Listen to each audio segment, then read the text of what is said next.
Notebook Wagering, Wednesday night edition. I am Smitty, sitting here at the Salisbury Studios. Hey, I'm solo tonight, no queue, so I got all my stuff spread out, and I'm feeling very comfy here in studio. I got the boys from Pittsburgh with me, Maddie and Jason. Maddie, how are you tonight? Sorry, boys, I was muted. That's all right. I'm glad we're covering some college hoops tonight. My second favorite sport to go over other than baseball. We got a great guest tonight to spit some game. Jason from down in Mount Lebo. What's going on down there? Not much. Like you said, finally get into college basketball. Very excited about that. Here we get the small conferences coming up here really quick. And then the big conferences, it seems to be like the tournaments are going to be insane because every conference needs to be top heavy. So finally got an expert here to get us kicked off into the college basketball in the March Madness.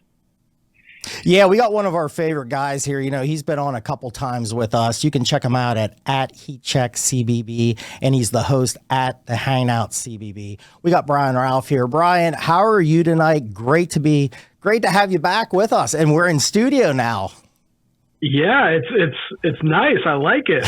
I'm doing well. I appreciate you guys having me back. We are actually talking about it on a call at Heat Check earlier this week, where it's like, yeah, conference tournaments start next week, and I don't think any of us realized that it was like that time of year right in our face. But we're looking forward to it. So, Brian, I'm going to go first here. Let's dive right into probably the biggest story that's happening. You have a team, Alabama, that's really, really good. There was a really tough situation that I think he was injured at the time. There was a shooting, so a young female has died. Now, their star player, Brandon Miller, supposedly, or it kind of sounds like he brought the gun to the situation there. So, I mean, you don't have to go all into everything about the situation here. I want to give your 2 cents. What's your overall opinion with this Alabama team? Very good team. Is this going to be a major distraction for them heading into the SEC and the tournament, or is this now a thought in your mind, hey, I'm not touching these guys at all? It's impossible for it to not be a factor, right? Like, we're talking about them kicking off here. They've been the lead topic on every show and probably will be for the next little bit. And then every time they play, it's going to be a topic coming around as well. The situation itself regarding Brandon Miller and Jaden Bradley, who are the two that have been mentioned recently, Darius Miles was the one who was arrested for the murder. From the police testimony, sounds very, very bad. Very, very bad. Now, Brandon Miller's lawyers come out and said that everything was as innocent as things could possibly be in this kind of situation. That's a he said, she said.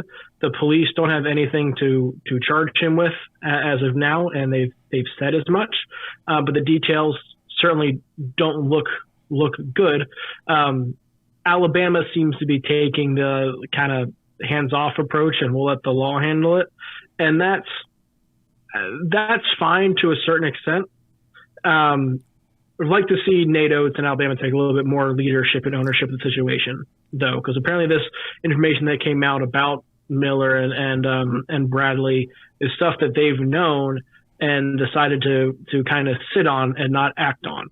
And we talk a lot, particularly at the NFL, wanting that league to be more proactive and not reactive, because it seems like every decision that they make and that league office makes is a response to public outcry or public backlash, as opposed to doing something based on the facts that are presented to them.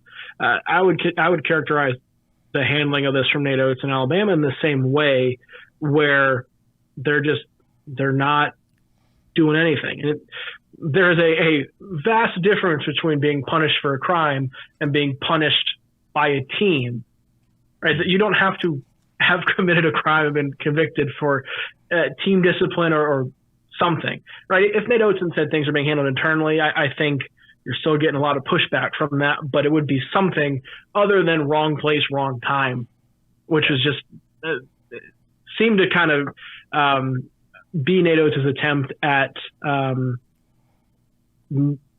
lessening the severity of what was going on and what happened. And I think that's what rubbed people the wrong way in particular, and is why this is such a big deal and will continue to be. Now, unless something new comes out, it seems like they're going to play them and play Brandon Miller and play Jaden Bradley. That's big for Alabama on court. I am not a legal expert. I watch a lot of college basketball, so I will let people call me a college basketball expert. I may not consider myself that. On the court, like, they need those guys. Brandon Miller is arguably the best freshman in the country. He's good chance he's the first college player drafted in the NBA draft. He is the kind of guy who can single-handedly win Alabama a Final Four game or an Elite Eight game, maybe even a national championship game. He is that good, and they are not going to win a national championship without him. Let's put it that way. The question then is, with all this hanging over their head, does it impact them and knock them off from playing at the level we've seen them play at and reach at several times, especially over the past weeks, but throughout the course of the season? I think moving forward, you still have to look at them as being among the title favorites, but I don't think they're going to win now. I think there's simply too much outside noise, coupled with some of the problems they already had. They turned it over a good deal, are a little bit too reliant on the three for me, but those are all things we've seen them overcome. And as we've talked about, and we'll talk about, it's a flawed NCAA tournament this year. There's a lot of flawed teams, and Bama's ceiling is really high, but you add this in the mix, I think it's too much for them. They can still make a long run, but if we're talking about cutting down the nets in Houston, I think this is too much for them to overcome to do that. Brian, I'll jump in real quick. So the whole story is, well, I don't want to say convoluted. We just don't know yet. And I think I'm going to tie it into Nate Oates. And he's done a great job there of turning that program around. But if they find out that he's kind of just swept stuff under the carpet, I mean, there's no chance he keeps this job. And I actually think Miller, anyone else involved, the public backlash is going to be so great on this with this new evidence. I think they're all going to get suspended, fired, whatever, within the next, I think right before the tournament, and hit them hard where it's going to hurt. It would not surprise me. It wouldn't surprise me if everything was status quo.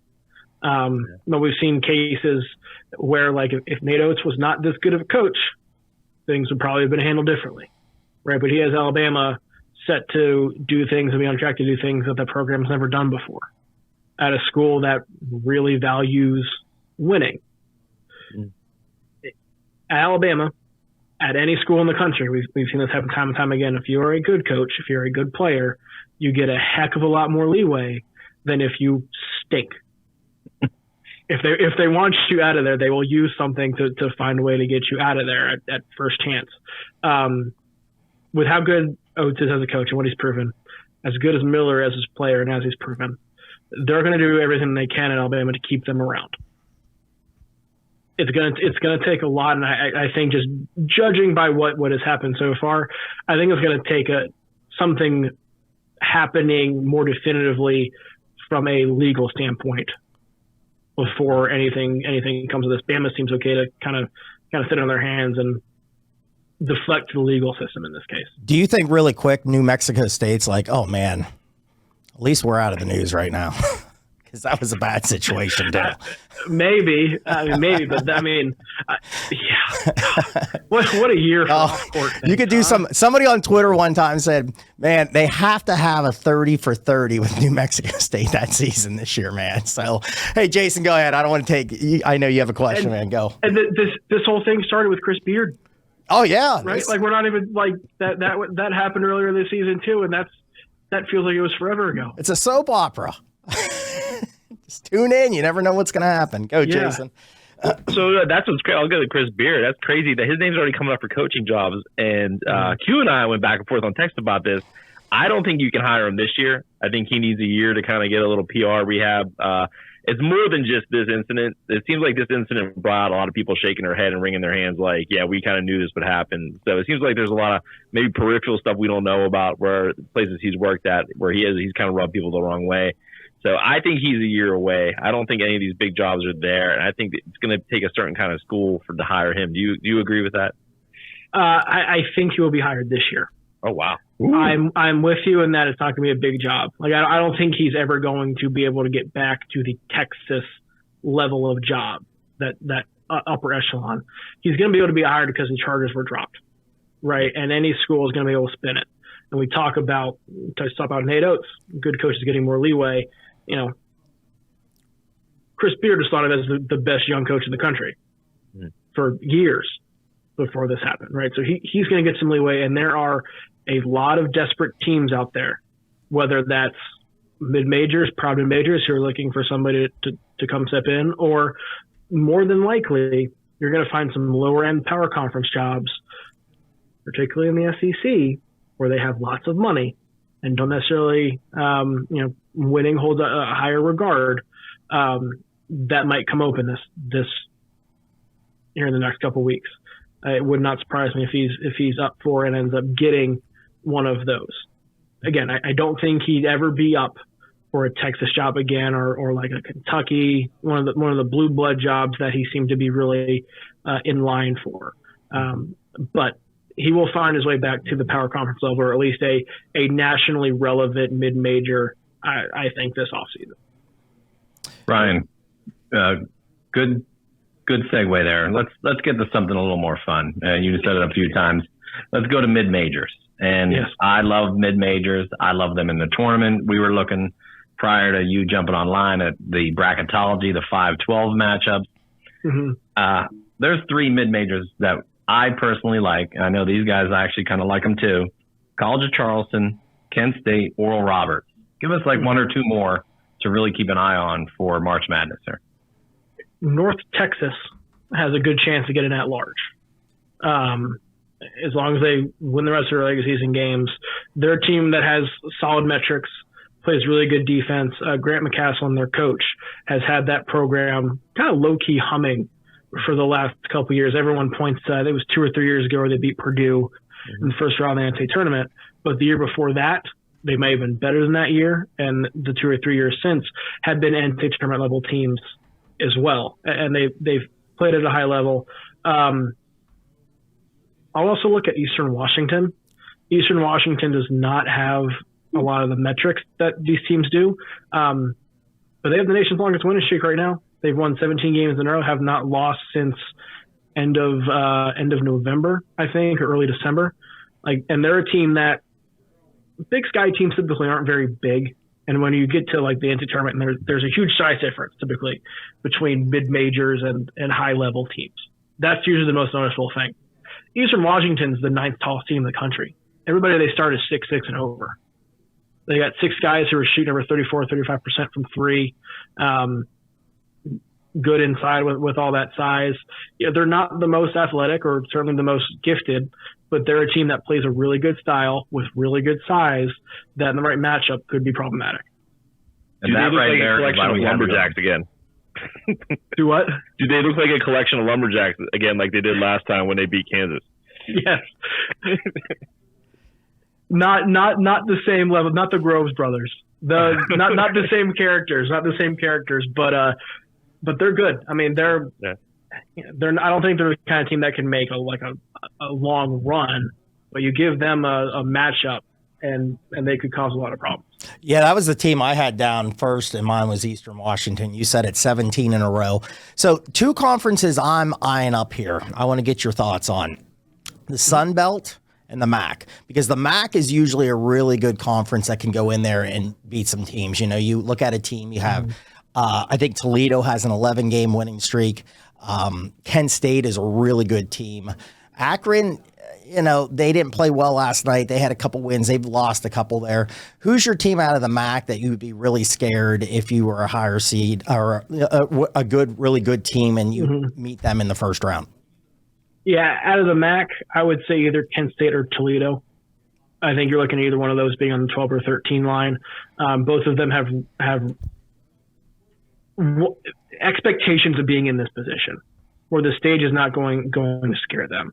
Kent State has handled tests from top competition this season pretty well so far. Both of them are pretty good offensively. Kent State, I think, is in the driver's seat right now in the MAC, but if you get that in the MAC championship game, I think you're trying to avoid whoever wins that game, because I think both of them have the potential to win a game. And then the Sun Belt, really quick, I really like the Sun Belt. I think there's a lot of great. I love the Sun Belt. The Sun Belt is a really good conference here. I mean, you look at teams. You have Southern Miss. They play tonight. I think they were losing last time I saw. You have them. You have James Madison. You have Marshall in that. They're playing head to head tonight, which I'm on James Madison. Hopefully they get a win for me here. What's your overall, who's the team that, Lafayette's a really good team too out of there. What team do you really think that's going to, if they get in the tournament, who's the team that is really probably the most dangerous in the tournament to maybe make a run and get some wins? I think JMU is the most dangerous. We have seen them play elite competition this non-conference back in November. They hung with UNC at UNC for 38 minutes before UNC kind of tacked some free throws on late. And that might not be, the most notable accomplishment given the way UNC has played this year, but seemed to handle them, went on the road to Virginia, had the ball with a chance to take the lead in the last minute. A couple of those things together, the just amount of offensive talent they have, the depth of shooting and individual playmakers, I think makes them dangerous and suited for a tournament scenario. To me, they're the most dangerous, but if you put Marshall or Louisiana in the tournament as well, I think either one of those teams can win a game as well. Southern Miss has been a great story this season. I have some questions about the high-end talent. Like, I think what's done well for them is they've played at a consistent level where they've handled their business, while a lot of these other teams in the Sun Belt have been more up and down. But I think the ups, the ceilings of Louisiana, James Madison, and Marshall, those three have the ceiling to pull off an upset.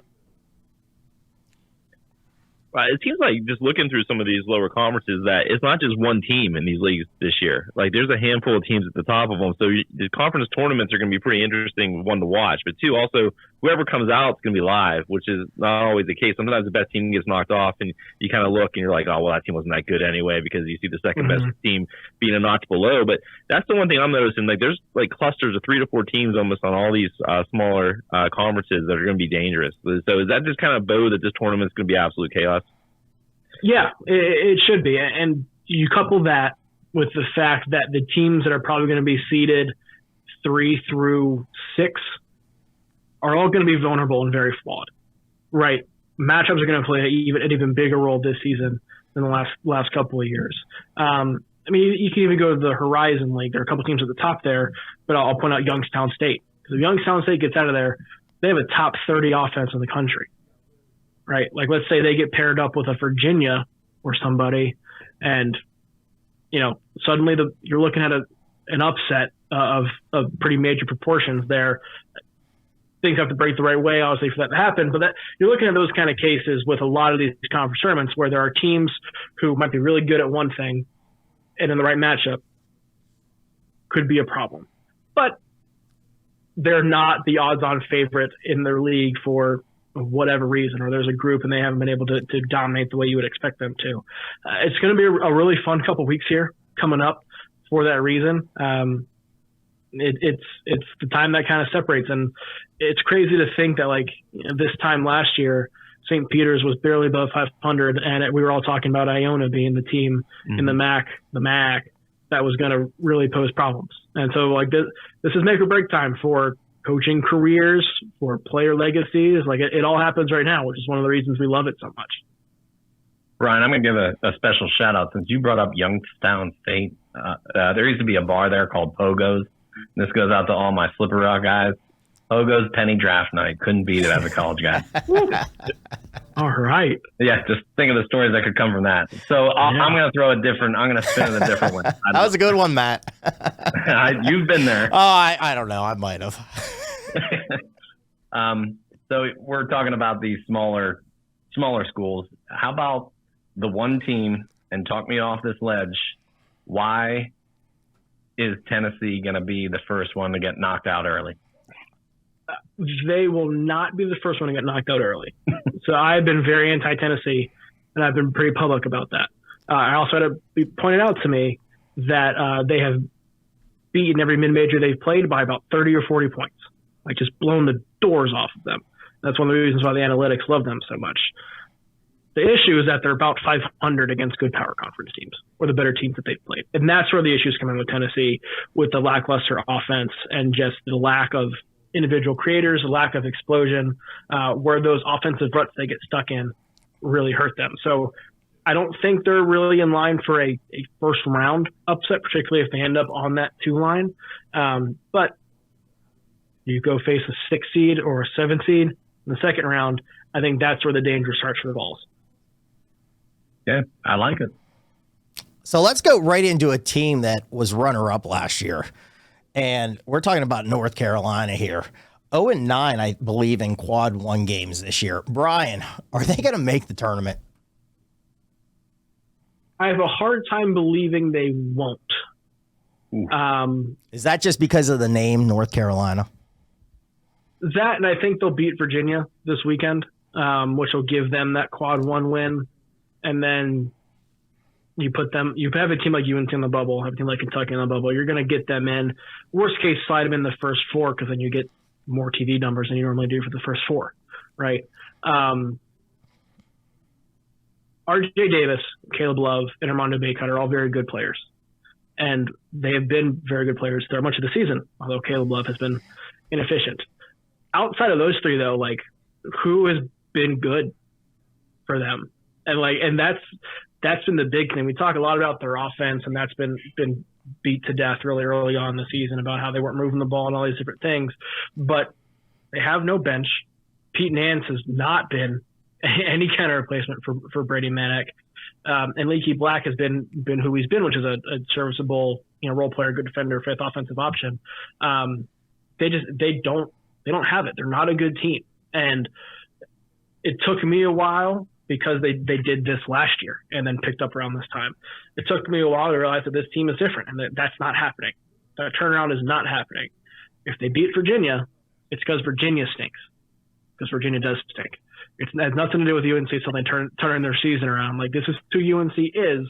So if they do creep in the tournament, which I think they will, they're not going to make that long run again. Like, I think they might win that first 4 game and then not make it out of the first weekend. Yeah, that Miami game was a game for me where it was like, no, this team's not good. They came off the nice win against Clemson, but they always beat Clemson for some reason. And 20-point win, it was like, okay, they found themselves, and they completely stunk out the joint at home. And, of course, a lot of teams are doing it against Miami. So, as you told us, the Canes have delivered. They're with, I think, 13-1 their last couple games here. They're actually rolling. And they can't guard anybody, but they're really good on offense. So is that the team that's probably going to be a little underseeded just because, like, the ACC itself probably be a little underseeded this year? Yeah, and they have some losses that are questionable, as Miami does, and a team without their size does. But them and Creighton, to me, are the teams that are going to be very dangerous. Well, I'll throw TCU in that mix, too. Teams that are going to be very dangerous on that 4, 5, 6 seed line, where they really play more like a 2 or a 3, but because of some inconsistencies, Miami just inconsistent play at the start of the season. Creighton went through that really bad shooting slump, and then Ryan Kalkbrenner got hurt. TCU dealt with injuries all season. There are like external factors there that had caused them to lose games that are understandable, and they're getting docked because of it. But all healthy and all things clicking, those are teams that can make second weekend, potentially make the Final Four if things break the right way, given the way that they play.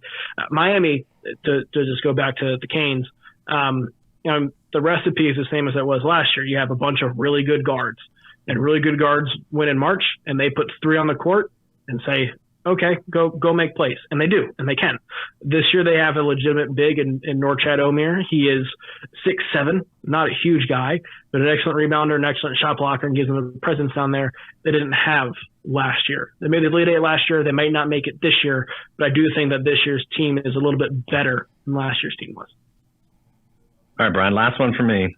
Who's your 4 number ones right now going as we just about get ready to go into March? Kansas has to be, given the quad 1 wins. I think Bama has to be, despite everything off the court, because of what they've produced on the court. And then Houston and Purdue. Purdue is close to falling off there for me and getting replaced by, it's probably going to be UCLA, Arizona, whoever wins the Pac-12 and the Pac-12 tournament. But to me, those 4 are pretty solid with that 5th Pac-12 team lurking if Purdue keeps sliding. Perfect. I actually had Houston, Kansas, UCLA, Purdue, and that's only because I expect repercussions to come down for this Bama thing and then to be the next Kenyon Martin NCAA tournament type of run. Yeah, could very well be. Yeah. Well, I got one more, and you know what it's going to be. And I think everybody knows. I think Brian knows what it's going to be. The boys know what it's going to be. You know, I got to bring up my Georgetown Hoyas here. Now, big game tonight. No, I'm just joking. Now, here's the thing. They better not win, because if they win, they might give them a 5-year extension, and we just cannot have that. So this might be who wins this game. Do they have a chance for Rick Pitino? Brian, I asked you before. I want to know now. Hopefully Patrick Ewing kind of gets shown the door here when the season's done. Who is going to be the next coach at Georgetown? I think Rick Pitino would take it in a heartbeat if offered. I don't know why Georgetown would not offer it to him, to be quite honest. And I think there's a legitimate push for that to happen. I don't know what the ultimate decision makers are going to decide at Georgetown, but I do know that there is intrigue on both sides. Rick Pitino is going to be coaching the Big East next season, whether that's at St. John's or at Georgetown. I think he prefers the Georgetown opportunity. Georgetown just has to okay that. Things seem to be trending in the direction that it will happen, but I've learned a long time ago that until it happens, people can change their mind, get cold feet, look at different things. So I think things are in motion for that to happen. We'll see if things progress the way they need to in the next coming weeks, but there is much more openness to it than there was, let's say, 2 months ago. Hey, Brian, I like the sound of that. I like the sound of that. Yeah. Brian, before we let you go, why don't you give a plug on all your stuff that you got going on too? Yeah, up at heatcheckcbb.com, we have a lot of conference tournament coverage that's coming down starting really over the weekend. In addition to finishing out the regular season coverage for the major conferences and those that start their conference tournaments the following week. But everything that you're going to want to know for every conference tournament, all 32, anything you need to get you prepped for the NCAA tournament, for Selection Sunday, filling out your bracket after, anything you possibly want is going to be up there on heatcheckcbb.com. Great stuff. Great stuff. Hey, we know you're a busy guy. We really appreciate you coming on, taking some time out. Go in and watch some basketball tonight and enjoy yourself. Thanks for coming on, Brian. I'll do my best. Thanks, guys. Thanks, Brian. All right, guys. A little basketball info there. So let's not. You know, one team. Ask Georgetown. Oh, you know I have to ask. You know I have to ask Georgetown. I have to. I avoided the Penn State question, which would have been a much more relevant question. Well, that's on you. That's on you, not on me. I already envisioned Selection Sunday, the 2 windows up on CBS, and one's North Carolina and one's Penn State.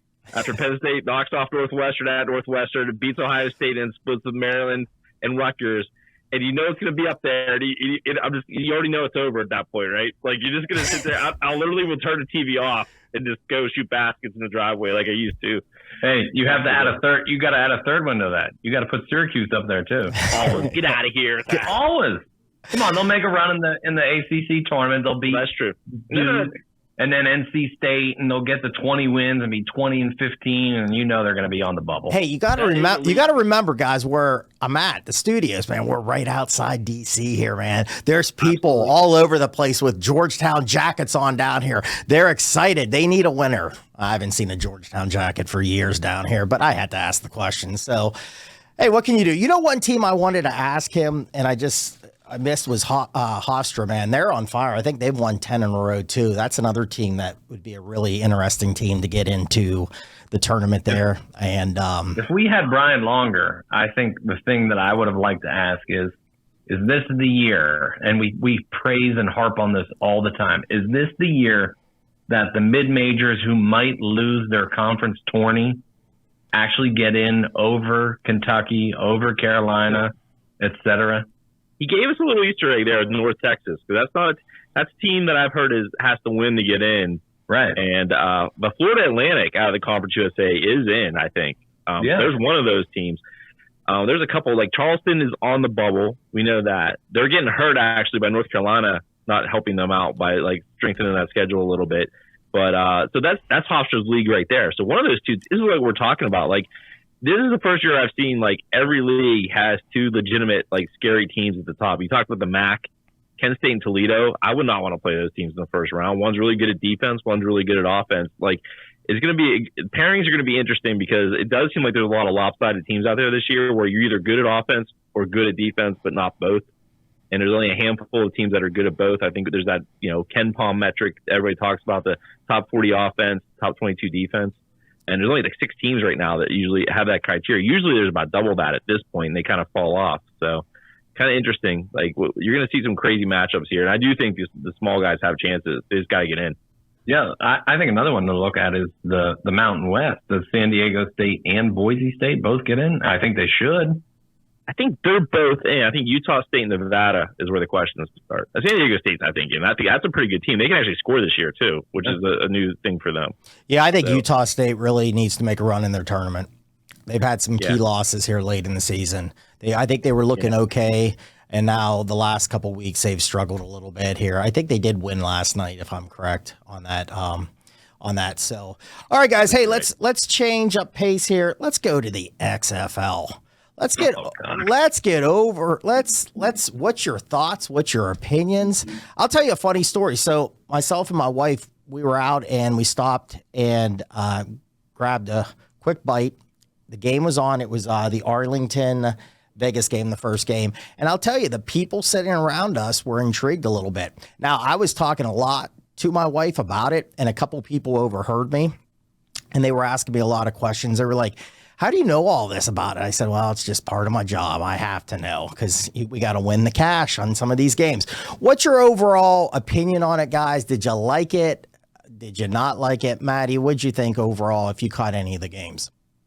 I didn't. I'm more intrigued that there was a record being set that you guys probably don't know. But Paxton Lynch is officially the first player ever to be benched in the NFL, the XFL, the USFL, and the CFL. Congratulations, Paxton Lynch. I think his T-shirt's on the way.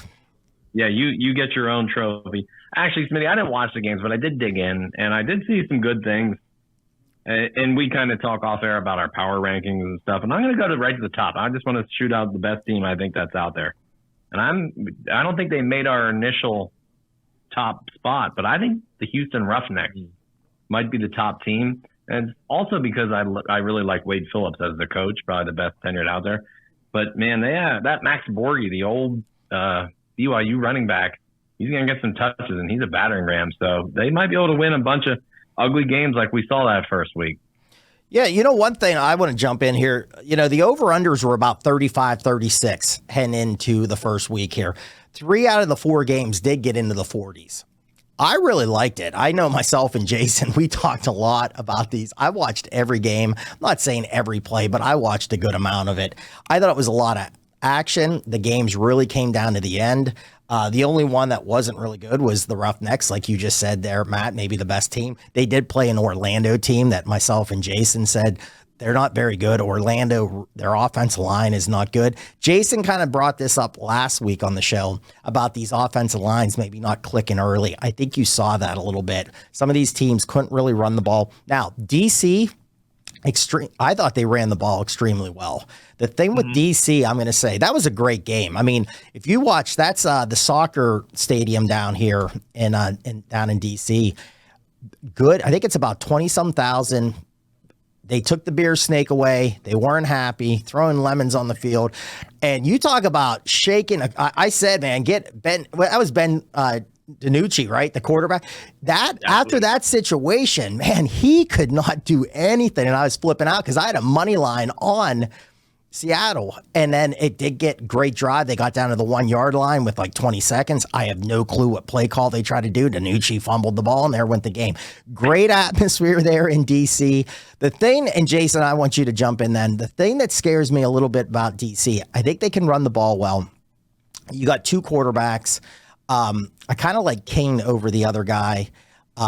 I worry about them passing the ball in this, but I think the Roughnecks, I agree with Matt. I think the Roughnecks, in my opinion, are the best team. Jason, what do you have?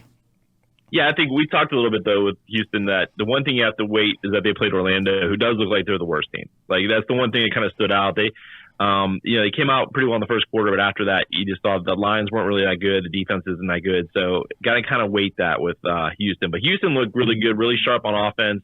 And the one thing that stands out, Matt, when you watch this game is that you recognize the coaches from all of these teams. I mean, I think Anthony Beck's probably the most no-name guy out of the whole list. And maybe Reggie Barlow for DC.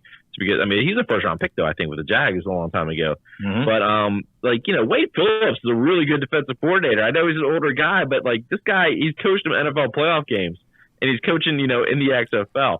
Overall, the product's really good. A lot of insight. You're hearing play calls. You're hearing coaches' conversations. It's just, the clock moves. The play moves. Everything kind of keeps your attention going. The rules are pretty interesting. I like the automatic touchback for punts inside the 35. They want to see punt returns. The kickoff rules should have been adopted at every level by this time to reduce injuries. It clearly works, and that they just continue to do it. You saw that the 3-point conversion rule come into play in the San Antonio game, which I thought was pretty. St. Louis didn't do anything all game. Down 9 points, get a touchdown, get a 3-pointer. All of a sudden, they got a tie game going into that, which was crazy. I think they doubled their yardage in the last 2 minutes of the game. Yeah, I think they scored 15 in a minute 30. But I pushed in that one. That should have been a winner. I pushed. That should have been a winner. That's the one thing I think you have to see, because you had some teams who really benefited from defensive touchdowns, and those things usually don't happen. I think Arlington's a team like that. Arlington looked really good on the lines. Their skill talent didn't look all that great. But overall, I think Vegas looks like, we kind of talked about they have studs, right? And you kind of saw those guys there. Now, whether the supporting cast is good enough, we'll see. But, that was a game they kind of probably should have had that one.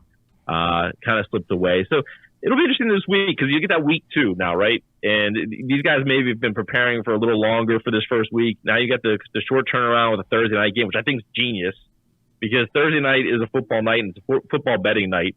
So they're right there with that. The teams are already ready to go. So there's not leaving your mind. You're going to see another pro football game within a couple of days. I think that's a really smart idea. So I just think it's well executed. To me, it's more appealing than the USFL. I don't know if the play is much better, but I think the package is way better and the rules are much better. So I'm enjoying it. I watched, all 4 games to some extent. I liked having a Sunday night game. That's a perfect, just basically following up from the fall where you get the kids ready for bed and you kind of ready to go into your work week and you're kind of just goofing off watching a football game, maybe a little bit gambling action on it. So I like it. But I like DC too, like you said. Running quarterback should have an advantage in this league. And Derek King's by far the best running quarterback. So he's going to open up that whole offense. If he can throw it all, and I know both of their best receivers are out still, DC could be pretty interesting, because the defense, Greg Williams made a great adjustment during that game. Ben DiNucci clearly does not identify zone defenses. And once they went to zone, that whole offense is shut down. Well, you know what surprised me, and I want to say this. So I did have money line on Seattle, and they were clicking early in that game, and they got up. Mm-hmm. And then they took him out, and I think they brought in, is it Montz? Wasn't he a quarterback at Colorado? I think he's the backup. Steven Montez, yeah. Okay, Steven Montez. Okay, thank you. And I was, and you heard that a lot. And if you watch these games, they said, they didn't have a lot of, there was no preseason games. These guys were just there. Some guys were only there for 2-3 weeks, and then they were trying to play. I was, I understand that. But it kind of took them out of rhythm, in my opinion. And then when they're throwing lemons, and then he threw that pick 6. And I'm going nuts on text messages to the guys. I'm like, okay, DiNucci, little shook, little deer in headlights. Get him out. Where's the other guy? Never brought him back in. Oh, he was clicking. He was clicking early. Well, why'd you waste your time then? Keep it going. I thought they'd go to I thought they'd go back to Montez in the fourth quarter. I mean, DiNucci got him in the scoring position there at the end. The option call on the short yardage there with no timeouts, really interesting. You also saw a pretty big gaffe where Haslett used the timeout before the 2-minute warning, and by doing that, he eliminated his challenge, which I think you'll see other coaches adjust and realize that I think it was 16 seconds to the 2-minute warning, but it would have made way more sense to keep that timeout and keep that challenge available in case something came up. So hey, there's one thing of drama already out there too. The Vegas Vipers quarterback controversy already. Are they going to stick with Perez or do they go to Brett Hundley? I don't think Hundley played at all on Saturday. So. No, but there was a little snippet that I read about if they start out 0-2, they're probably going to go make a switch. And Perez was okay early. Pretty quick. Yeah, made a couple mistakes in that game. Hey, I'll tell you a funny story. So, I pushed in the San Antonio game. They were dogs in that game, and I had them, but they were winning, like Jason said. St. Louis couldn't do anything. So I'm taking the dogs for a walk in the afternoon, and I have VEASAN on, and I'm listening to VEASAN, and they're going nuts. They're like, oh, they just scored. Now, so you can go for an onside kick, or you can take the ball, and it's 4th and 15. And they took the 4th and 15. And, I'm listening. I'm like, oh, they're not going to get a 4th and 15. Well, of course they got the 4th and 15. I think he threw it to Ricky Proehl's kid, and he caught the ball. So I'm like trying to run. I had to sit on the curb for 5 minutes and catch my breath with the dogs. But then I ran really fast to get home and get back upstairs and watch the end of that. And, of course, Ricky Proehl's kid caught the touchdown, and I pushed in that. I mean, I very easily could have been 5-0. I think I went 2-1 because then Seattle really cost me. So, hey, Thursday night, we got a game, like we said, St. Louis is traveling to Seattle. Seattle is -3 on my book right here. Over under again is at 36. Like I said, 3 out of the 4 games did get into the 40 mark last week. Money line I had was -150. I'll lay the juice a little bit, boys. I'm going to go back to that Seattle team. Don't let me down. Jason, anything on this game tomorrow night? Yeah, I mean, I think the one thing you have to see is does St. Louis see what we all saw on Saturday or Sunday night, that the zone defense clearly gave an issue to the Sea Dragons there. DiNucci really struggled once it wasn't man-to-man coverage. I think St. Louis played a good amount of zone in their game too, so that will be interesting. Their offense was terrible though for most of that game. The Sea Dragons defense looked pretty good for most of that game against DC. I know they lost, but they were one of the top 3 teams, I think, with DC included, with Houston. So I will lay the 3 here. And the money line seems to be moving. I had it 135 in one book, but I see at BetMGM it's already 165. So I think people are on the Sea Dragons.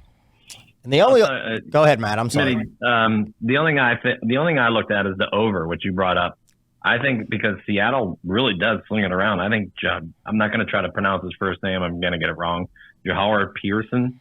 He had like 14 or 16 targets. Mm-hmm. If they're going to throw it around that much, yeah, I'm gonna with unders, over under that low. I'll be a fanboy and go for the overs and the rooting interest. I think the one thing that I didn't pick up, because I didn't look at all the rules and everything going into this, is the clock runs, even incomplete passes in the game. The clock is running. Now, I think if it gets down to like 2 minutes in certain, like maybe the second quarter or fourth quarter, then it kind of goes back to incomplete pass. They stop the clock. So I think that's a lot of people going, well, the clock's running nonstop. And this, like you said, I think points a little bit here. I kind of agree. I kind of like that. And the only other one I had, there's a game Saturday, then there's 2 Sunday. And the Saturday game is the DC team, and they are traveling out to Vegas. Vegas is right now, on my book, is -3. And the over-under, again, Maddie, is 36.5 on that one. So that's the only lines I have. Then Sunday, you have San Antonio traveling to Orlando. And then the Sunday night game, probably the best game again, you got Arlington and the Houston Roughnecks playing each other on those, but I did not see a line on that. I know Circa had some earlier week. I got them right here. Okay, go for that, Jason. So we got Vegas is we got BetMGM. Vegas is actually, it's all over the place a little bit. It's -3.5 at home against DC, which is a little bit surprising. I thought that line would probably be under 3. You got San Antonio laying 3 at Orlando. We mentioned Orlando probably looked the worst of all the 8 teams. It was pretty clear. I think everyone's in agreement on that. And then Arlington goes to Houston, and that's -4.5 right now at BetMGM. So people are loving the Roughnecks. I would actually take Arlington plus 4.5 there.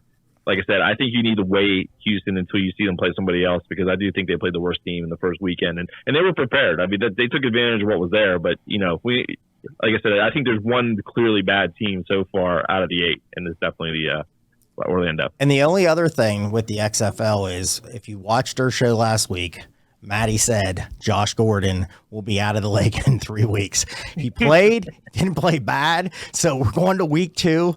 Everybody keep an eye on the Josh Gordon prediction by Matt. Did you mention Seattle, right? Gordon's on that team, and the other receiver is the guy got all the catches. Now, maybe Gordon opened it up, but that's not what it looked like. He looked like a guy who hadn't played really in 10 years, and that's pretty much what you got right there. All right, man, we got a couple minutes. Let's head into golf like we always do to wrap up the show. So, Maddie, let me jump in because, this was a little joke last week. If you listened, was my dad kind of said he could do better than me. And I said, well, good luck. Try it. Well, let's recap his week. John Rahm to win the tournament. Check.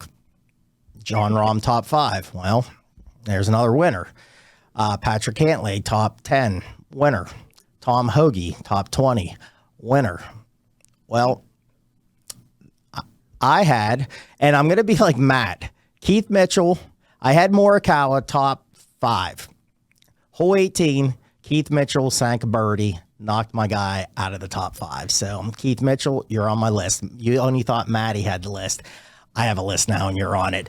So, my dad, I have his plays. I'm going to give him out here in a second. But, Maddie, what did you think of the tournament overall? It was good. I mean, the pros, the big guys showed out, which they wanted. It was a stacked leaderboard. But like you said, man, I am officially Tony Finau. You can go right to nowhere. You're done. You're officially off. I don't care if you have the best metrics that I have come up with in our models or anything. I'm not betting you anymore. In fact, I might start betting you to miss the cut. Nicest guy on tour. No, that's Matt Kuchar, who's also on the list. So maybe the nice guys do finish last. There you go. Yeah, Smitty, it was good. The problem is this tournament, the really good tournament last week, this week is just bad. This is probably the worst field, and yet it's the hardest course I think they said they're going to play this year. 16 out of the 18 holes have water. The biggest stat to look at is if you're actually handicapping this is double bogey avoidance, because, man, it creeps up on you here. That and long iron playing, there's only 2 par 5s, so scoring is at a minimum on this. So the other thing is, too, out of, I think, the last 16 tournaments here, somebody with 60-1 odds or better has won 11 times. It's not a favorite course. So you can find really good value at guys 30-1 all the way down to 100-1. I think somebody in the past couple of years won it at 80-1. So I'm gonna go a couple long shots this week. Yeah, I think Sepp Straka won it last year. He had to go off at a pretty good number, I think, because he's clearly not a top tier guy. Yeah, he was minus 10 last year, Jason. Winner. Shane Lowry was second place, minus 9. I heard a thing on Long Shots, a podcast out of Eason, and like Matt said, this is a very hard course. A lot of water. You got the bear trap holes 15 through 17. I think it's the 4th hardest on tour, and I mean water's everywhere on here. But they said the one guy on that podcast said Lowry was like, why don't you live a little bit away? I was just going to practice, so I'll just go and play. Why not just play? So we'll see what he does on that, but he was second last year in this. Okay, Maddie, what do you got for me, man? I only have 2 locked in so far, Smitty. I have 2 round robin guys to finish top 6. I have Denny McCarthy, who actually had a good showing at the Genesis last week. The problem is his metrics don't really match up well for this course. But he's coming in, he's under the radar, and I believe I got him at 40-1. And then I also have Chris Kirk, who's a little more of a favorite. He's about 20-1. He comes in pretty good form. I'm probably going to add a couple more later, but that's it. I'm going to stay away from the favorites. I'm not going to have Lowry. I'm not going to have Sung J M. I'll stay away from those guys. I'll go value and see who else I can dig in and find here. So I did a little homework here, jumping in on the fun.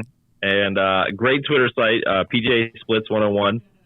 Did some study here. So he did a little analysis on a weak field with a tough scoring environment, which pretty much you described exactly this week. And your guys both are about half a shot gained on the field, so pretty good actually in the green. Shane Lowry, 1 shot gained on the field, is actually one of the better guys this week. So he's actually a horse for this course. And the guy who probably lines up the best is the champion from last year, Sepp Straka, who gains a bunch also versus this field. Now he's going off at 50-1 right now at BetMGM. to go back to back. Now that's a little bit, but that's a pretty nice price there for them. Smitty, who do you got in this week? Well, let me give my dad's. The hottest handicapper in golf right now, my father. So let's throw it out there to everybody. Okay, so what did he do? Now, let me tell you real quick. I know we're gonna go fast here, but so I said, hey, pick him. I thought it would take it like 15 minutes later. Boom, boom, boom on a text message. I'm like, man, you're maybe overconfident. Here we go. All right, so my dad this week, what does he have? Shane Lowry to win the tournament. Shane Lowry, top 5. He's going Alex Noren. Noren played well last year on this course. He has him top 10, and then he went Matt Kuchar, one of Matt's favorite guys, top 20. So that is my dad's play. And let me tell you, if he just cleans up again, I'm never going to hear the end of it. If he cleans up again, and we're getting him on the show. Yeah. All right. Like you said, Matty said the best text, everyone. He goes, I said, hey, I'm doing my homework tonight. He goes, don't do your homework. Just take your dad's place. All right. Here's mine really quick.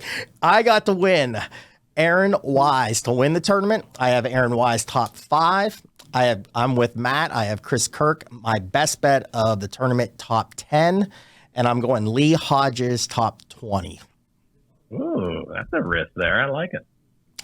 That is my place. So hopefully, I've been skunked the last 2 weeks. I mean, that was tough watching Morikawa. I kind of gave up on it, guys, Sunday.